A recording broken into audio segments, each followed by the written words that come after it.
I try to avoid 495 at all times because it reminds me of a very bad thing that happened to my family and I.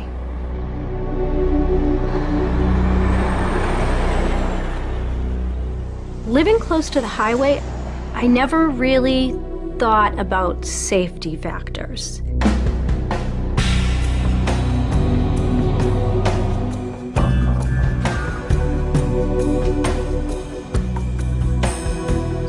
It was Sunday night, and we had just returned home from dinner. Jeannie decided to stay up and watch the Red Sox game, and I turned in early.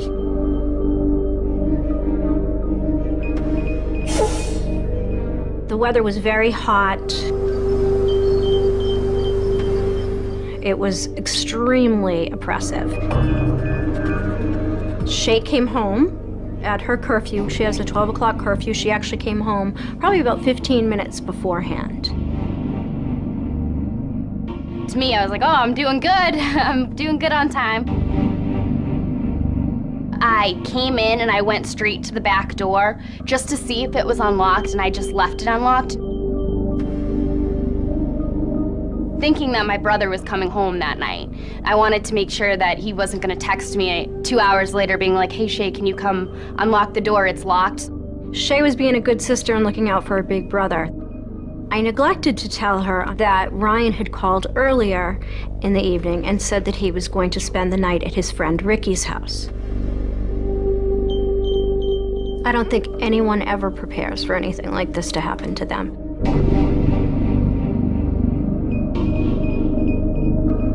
I heard a muffled sound, like a little whimper,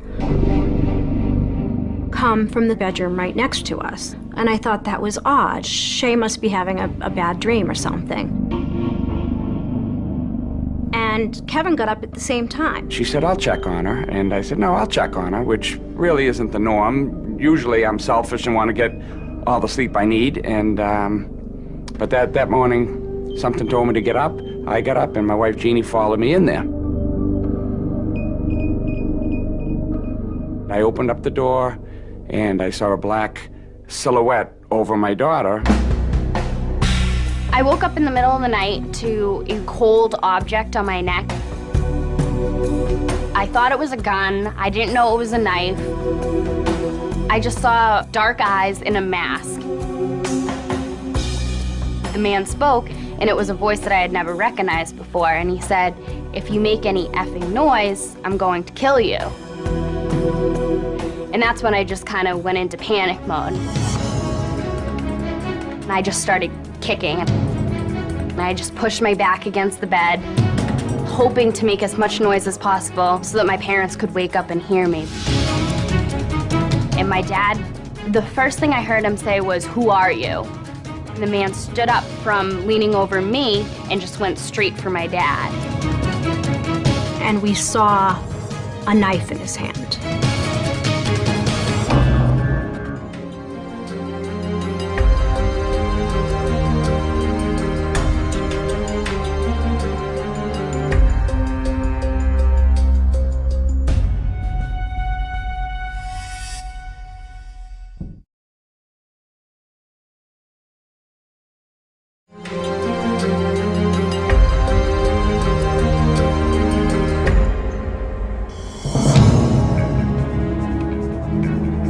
It was the scariest thing I've ever seen. I saw a knife, a guy that was probably 3 times the size of my dad, going after my mom and my dad. He was dressed all in black, black pants, black mask, just a terrorizing figure. And he was huge. My dad just jumped on top of him, was trying to grab the knife. I was just trying to get out of bed. I was saying, get the knife, get the knife. The knife was very big. The blade was, I'm gonna say, that long. And so I tried to grab the grip of the knife, but the man's hand was huge and it was ineffective. It wasn't doing anything. So I just grabbed the blade of the knife because I didn't know what to do. I instinctively told my daughter, call 911 and get my gun. I don't have a gun, but something inside me told me to say that, which would keep him on his guard. man came in with a gun and put it to my neck, and Harrisburg was there. All right, just relax. Is he still there? I was so confusing with the dispatcher, and I was so flustered that I didn't even know what I was saying on the phone. And all of a sudden, he got a burst of adrenaline. He erected himself up off the bed with me on his back. That's when I knew I was in some deep. When the man stood up with Kevin on his back, the knife slid through my hands. I thought, oh, this is it, we're all dead. It was so stop and go, where 1 minute my dad had him under control and then he'd freak out again, and it was scary. When high school, I wrestled. I knew a chokehold was the only thing with a guy of this size that I had a chance on restraining him and taking him down, was if I took his wind out. And I choked him on the throat and threw my weight back and pulled him with me, and we hit the floor. And so at that moment, I turned around and I grabbed the knife again. I grabbed the blade of the knife again. I ran back into the back room and saw a lot of blood, and I didn't know what it was coming from. And then I looked down and I saw my mom holding on to the knife for dear life, and she wouldn't let go of it. I was pissed, and all I could think about was, I need to distract this guy so that he doesn't try to do anything else. So I'm screaming at him. I'm like, what were you thinking? That's when the man spoke and said, I just wanted money. And I heard the accent, and Kevin and I looked at each other and went, who is this? Who is sitting in front of us? And he said, I'm nobody, let me go. And I said to him, you're not going anywhere, you fat.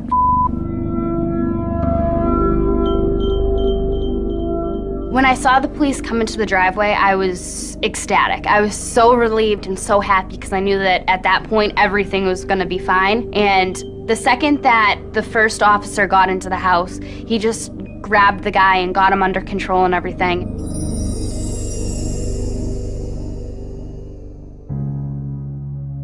I didn't cry.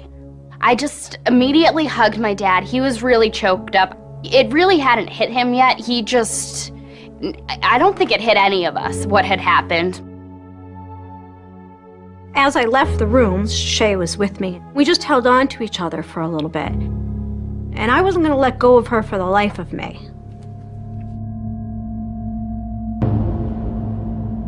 When I first arrived at the scene, I wasn't sure what to expect at that point. I knew it was very serious. The sergeant told me that a man had broken into the house. He was heavily armed, different types of weapons that I'd never seen before. Chinese throwing stars, choking wires, along with this horrifying mask.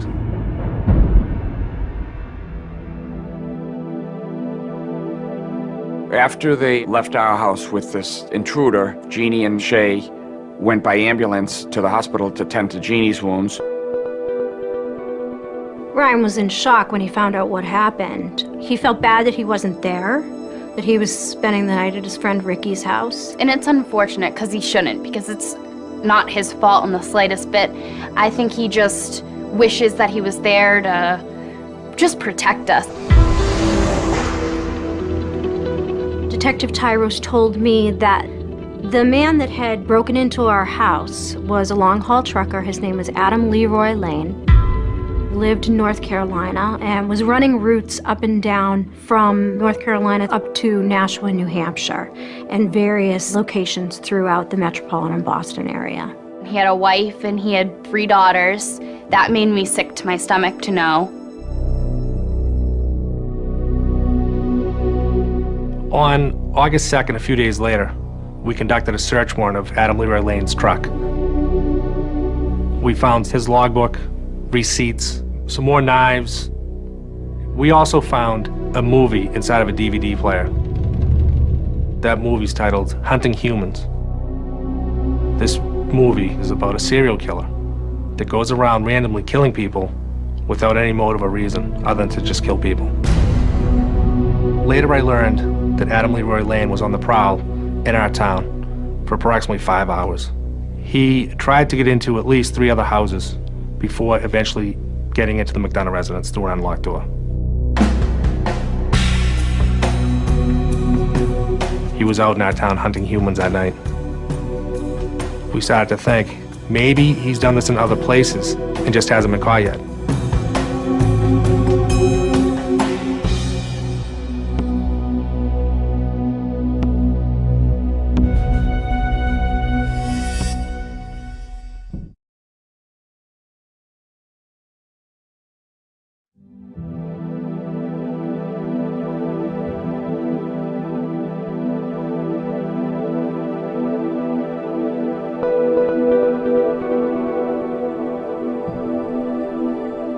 Darlene was my wife and friend, and she's my partner in life.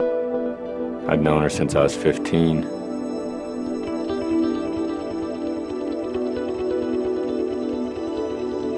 Darlene was sitting outside on our back patio, just enjoying the weather, talking on the phone. At 10 o'clock, I opened the door and told her I was headed to bed, and she said she'd be up in a little bit. I kind of laughed, because I knew better. Because she just would be out on the phone till late. I just went upstairs, and I shut the door. I went to sleep.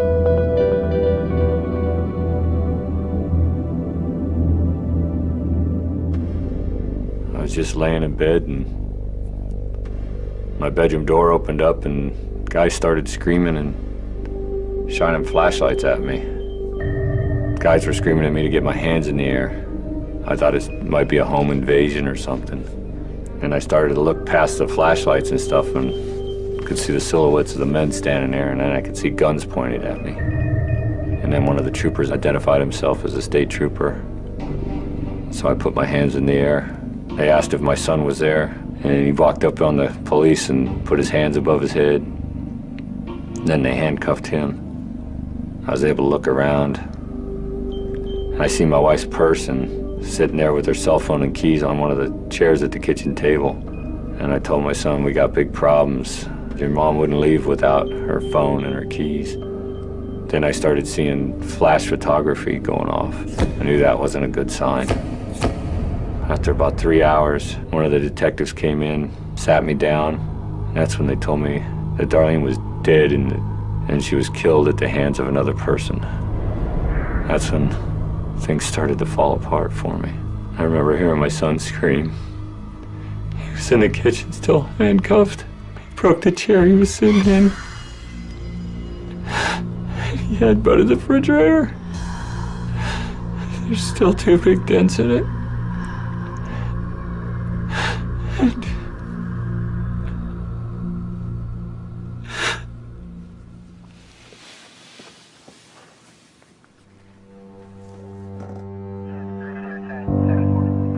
When I arrived, crime scene investigators were already working in the backyard of what I'd describe as a typical suburban neighborhood.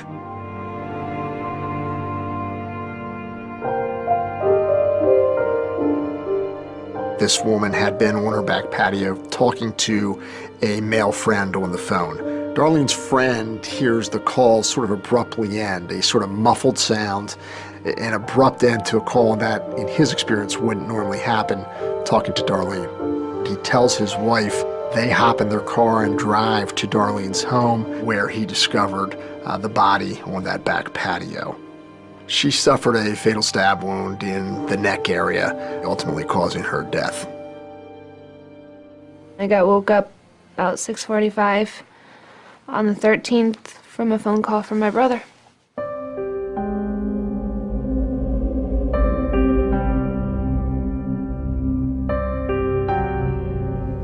I answered it, and he's like, "Nicole, Mom's dead."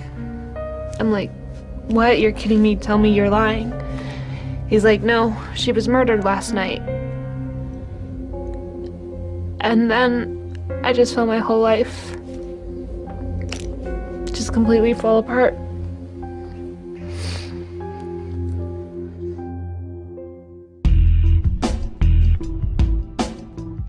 As experience has often taught the police and prosecutors, people who are killed at home are most likely to be killed by someone close to them, that this was not a random act, that it was committed by someone who knew her and someone who had the opportunity to kill her, most likely her husband.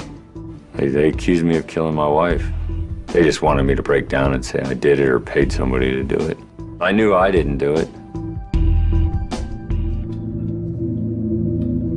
Cops took me down to the Pennsylvania State Police barracks where they had my brother and my father. I just remember her coming around the corner from the door and just running to me and just grabbing her and holding her and giving her a hug. Because there was nothing I could do for her. Nothing I could do to make it better. So I just held on to her. We both kind of just wanted to rewind time.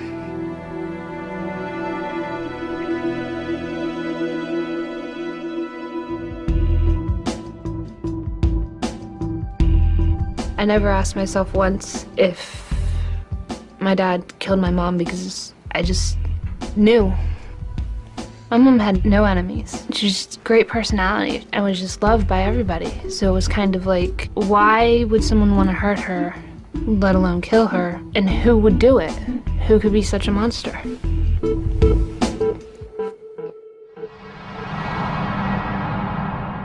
Shortly after the attack, we had to go to court and see our attacker.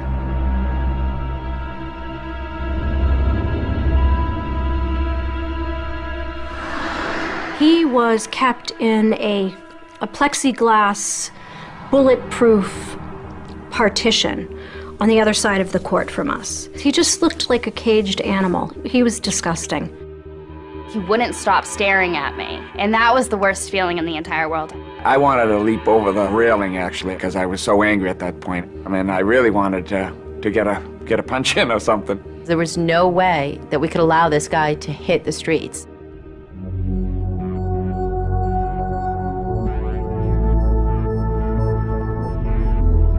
The judge held Lane without bail, finding that he was a danger to the community as well as to the McDonough family. We didn't know a lot about him at the outset. He had no prior record in the state of Massachusetts, no prior criminal record, but just from what we had at that point, we knew he was one dangerous individual. We put out an all-point bulletin to see if any of the other police departments along the East Coast had had any type of similar incidents in their communities. And one of the first people to respond was a state police trooper out of New Jersey. His name was Jeff Noble, and he had inquired whether or not Adam Lane might have been responsible for a murder that he was investigating down in New Jersey.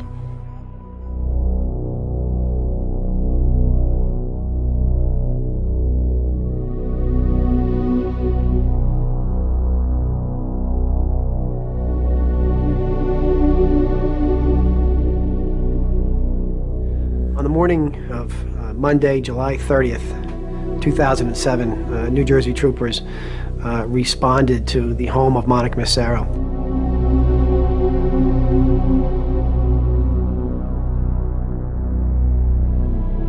Ms. Massaro had been stabbed multiple times in the sanctity of her own home. It was just the type of crime that someone with an incredible amount of violence and rage would have done.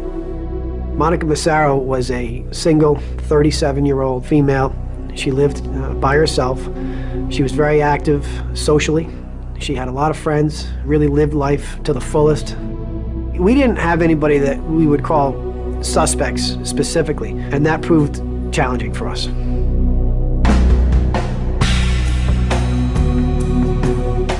We knew that our victim lived in proximity to a truck stop. We, of course, felt that we should call the Chelmsford, Massachusetts Police Department and just kind of compare notes on the case. Basically, we wanted to know if Adam Leroy Lane was in New Jersey at or near the time Monica Massaro died. So we asked Detective Tyros if he had any evidence, paperwork, logs, receipts, toll records, anything that would indicate to us Adam Leroy Lane's route of travel. And all of a sudden, Detective Tyros kind of stops and he goes, "Hey, I have a receipt here." Okay. And he goes, "It's from Bloomsbury, New Jersey." And we all looked at each other like, did he just say Bloomsbury, New Jersey? When, George?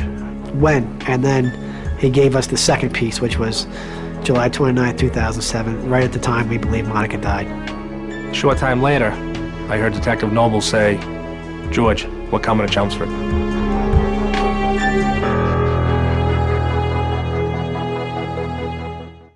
How can you get 48 hours anytime, any place? Want a clue? Your iPad. Reality drama, exclusive extras. To miss it would be a crime.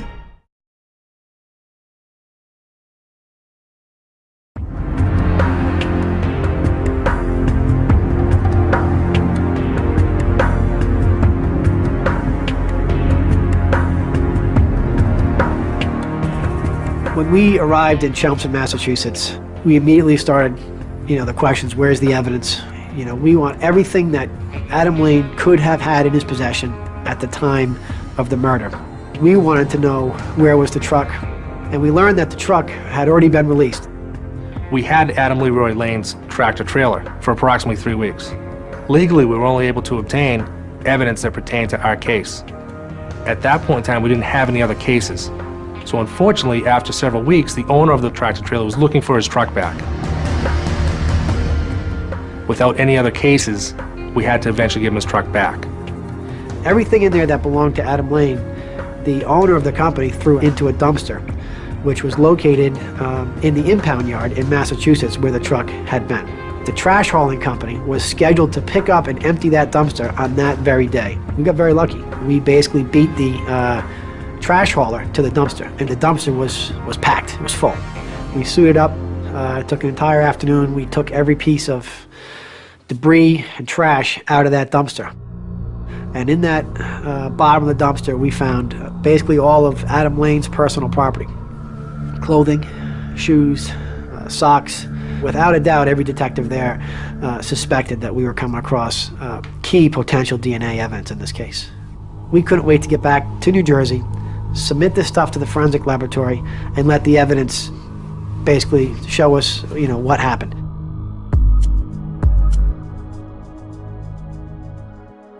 Before Jeff went back, he wanted to interview Adam Leroy Lane. At that point, we told him, don't get your hopes up, but it's worth a shot. Going into the interview with Adam Lane, we had basically very low expectations. Because he didn't speak to the other detectives in Massachusetts, we felt he wasn't going to speak to us. Hello, sir. My name's Jeffrey Noble. Nice to meet you. After Detective Noble went in to interview Adam Lane, my sergeant and I waited for him. We were thinking we're going to be eating dinner shortly. It's probably not going to go very long. After about a half hour, 45 minutes, we realized he's talking. After an hour, we decided, you know what? We better go eat without him. And as we started talking to him, it became evident that Adam Lane actually, much to our surprise, wanted to speak with us. How long have you been driving trucks? On and off 20 years. For the first hour and a half of the interview, he never once asked us what crime we were investigating.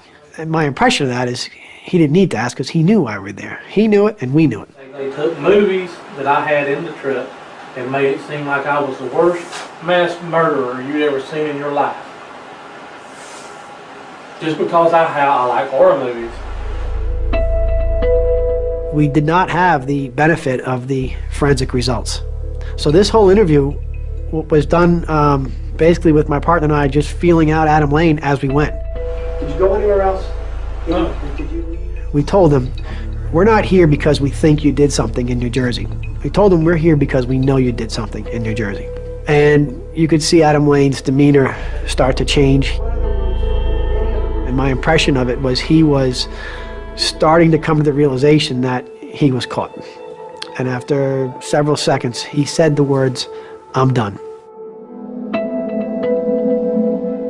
I packed up our stuff. We turned off the tape recorder. My partner and I got up to leave.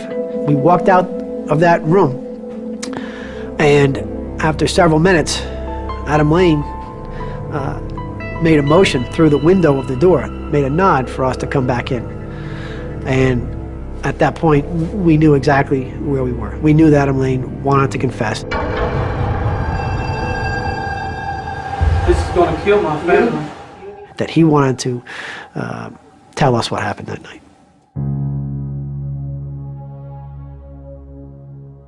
She sat straight up and got out of bed when she seen me and started screaming, and I tried to get her to be quiet. He described how he stabbed Monica. I had the knife, it was on the bed. It's about that long, and she rolled against it and cut right here, best I could tell.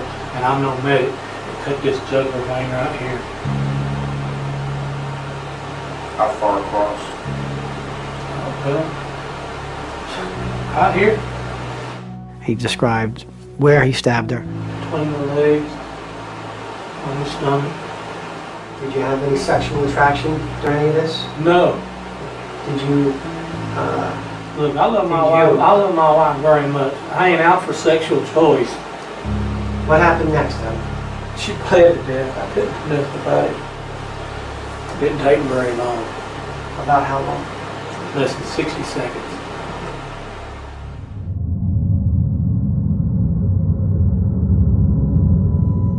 Adam Lane, no doubt about it, is perhaps the most dangerous man that I've seen personally.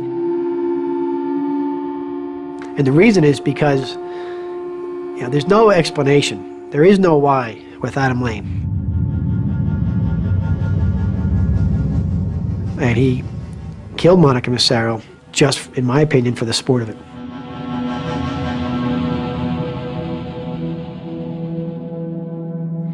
I received a phone call on my cell phone from the chief of police. They told us that Adam Leroy Lane had murdered a woman the night before he came to our house. When we heard that, we were just floored. We knew at that moment that we came seconds, milliseconds, from losing our daughter in the most horrific way possible.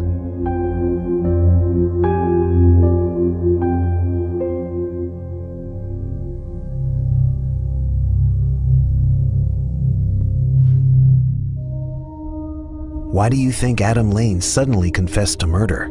Chat now on Facebook and Twitter.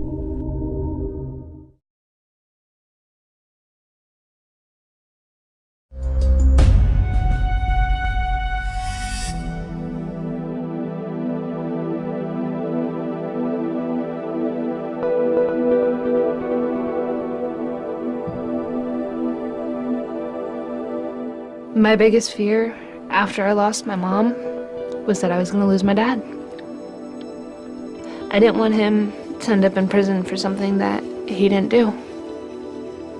Emotionally, I couldn't bear to lose another parent. I had been subpoenaed to appear in front of a grand jury the early part of September of 2007, and as it drew closer, the more worried I was getting. Several weeks after we submitted Adam Lane's knives to our laboratory for analysis, we received word of what the results were. The results showed that not only was Monica Massaro's DNA on his knives, but also Darlene Ewalt's from Pennsylvania. Her DNA was also on Adam Lane's knives. I found out that my mom's DNA was on a knife from the newspaper. I think I called my dad. I'm like, so you're clear? And then it just kind of becomes a blur after that. Just knowing that finally that they have the evidence to clear my father. After we discovered that Darlene's blood was on the knife taken from Adam Lane, I did meet with Todd Ewalt and explained to him that we had found the perpetrator and apologized that he had been a suspect, treated as he believed somewhat unfairly during the investigative process, and wanted him to know that we would do whatever we could to bring Adam Lane to justice. I can't even begin to think of how bad it would have been if Lane was never caught. I think I would have been on trial for the murder of my wife. The DNA match of Darlene Ewalt's blood on Adam Leroy Lane's knife was a complete game changer. We knew that he was incarcerated, that he faced charges in Massachusetts and he faced charges in New Jersey. Since he was locked up and we knew he wasn't going anywhere, we decided we would defer to Massachusetts and New Jersey before commencing our prosecution here in Pennsylvania.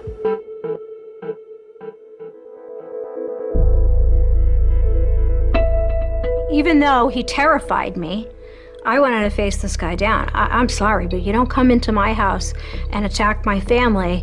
I'm gonna be there. I'm gonna watch you every step of the way.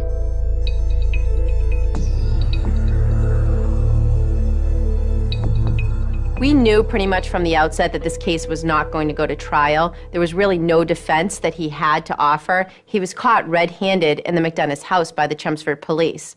So at some level, we knew it was going to be a plea, and what it came down to was how long of a sentence were we going to get on this guy.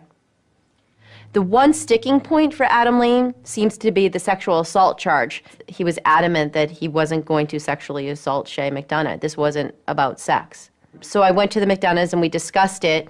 If that was the one sticking point, did they feel comfortable with dismissing that charge if it meant that the plea would go forward on all the other counts and he would receive 25 to 30 years in state prison? That meant that Shay would not have to get up on the witness stand and recount everything that she went through that night and just traumatize her all over again. We said, okay, let's just accept the plea bargain and go forward with it. I would have liked to see a longer sentence, and that's what we were advocating for. But we also knew that Adam was going to face murder charges in both New Jersey and Pennsylvania. So at the end of the day, we knew he was never going to get out. I felt compelled that, okay, even though the legal battles for us were over, I was going to see this thing through, and I was going to make sure that I was at every hearing that he was at, that I was with the families of the other victims.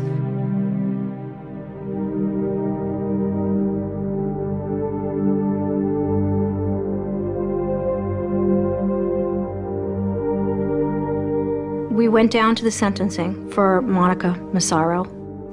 This defendant showed absolutely no mercy toward Monica Massaro. We don't know why a person who is a husband and a father suddenly commits these kind of acts.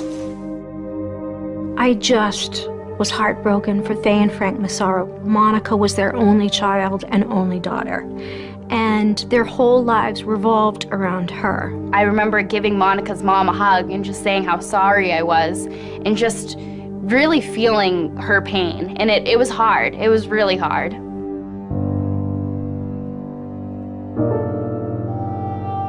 As we were walking into the courtroom, we noticed this gentleman sitting against a railing outside of the courthouse, and he just looked lost. We learned that it was Todd Ewalt, the husband of Darlene Ewalt. I gave him a big hug, and I just felt like awful. Why am I here and his wife isn't here? I was just really thankful to meet them the first time, to be able to shake their hand and tell them thank you.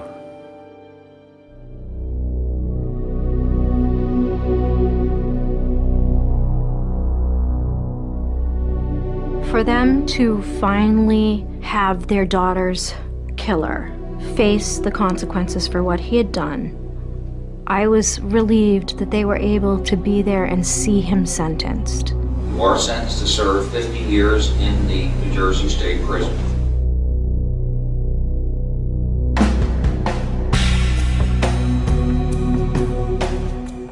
I wanted to know why Lane would go off and start killing people. I started digging, looking for answers. It just snowballed, and it ended up turning into a book. It seemed like he had a normal childhood, and as far as we could see, that there was no criminal background. The police told me that it was very difficult on his family. We'll never, probably ever know why he did what he did. There was more to write about because Lane still had to face the charges against Darlene Ewalt, and I was determined that I was going to be in that courtroom when he was sentenced. I could be there as a reminder to him that, you know what, you killed those other women, but I'm still here, and I'm going to make sure you get what you deserve.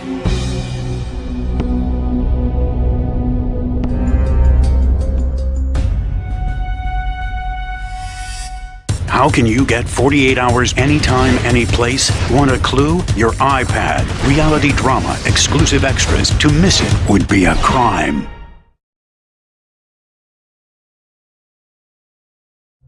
June 28th, 2010 was the day that Lane was sentenced for the murder of my mother.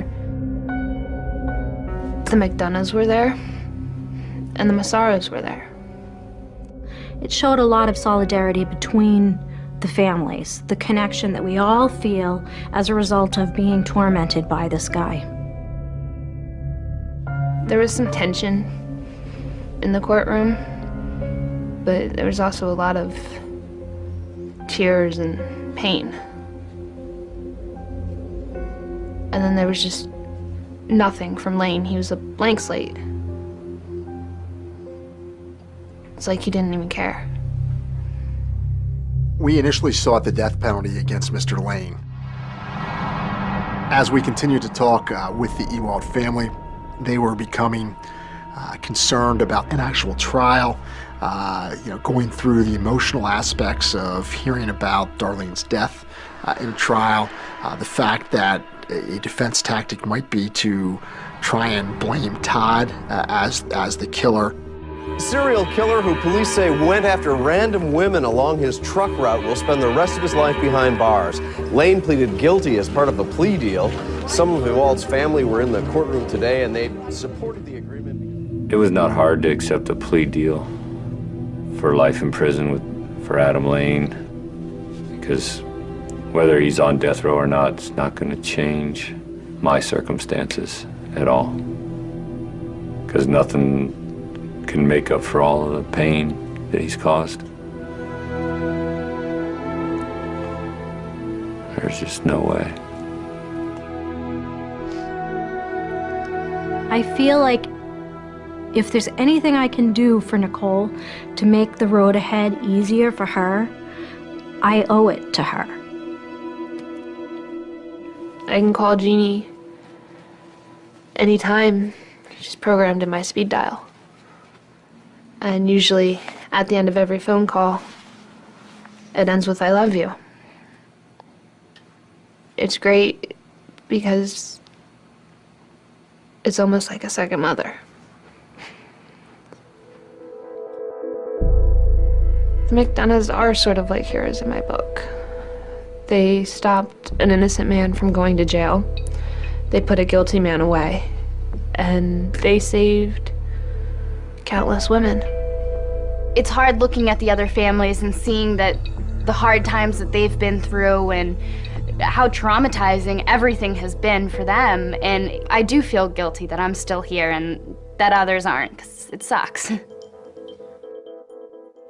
She just was traumatized. She didn't want to get up out of bed. She didn't want to leave her room. When she was in the basement, she was terrified of people looking in. She had gone off to school, and she had some anxiety. She thought she was ready to go on to college, and she had to come home. She couldn't be away from us initially. Therapy made a huge difference. I was able to just get a lot of emotions and feelings out that I didn't even know I had built up. And it was just a great feeling because now I feel like I'm able to let go and able to move on without holding a grudge and being angry.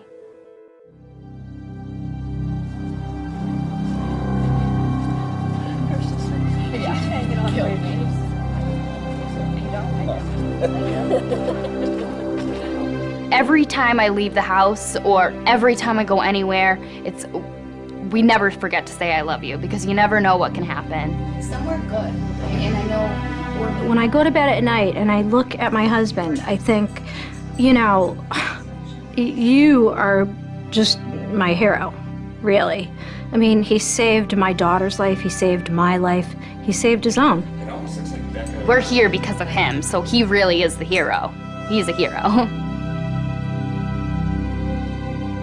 I think about Monica and her family and the Ewalts and their loved ones that they've lost, and I say to myself, why were we so lucky? But I feel that he was sent there to be stopped to our house. I feel there was a reason or a greater power that enabled us to stop on that night, and I feel he was sent there to be stopped.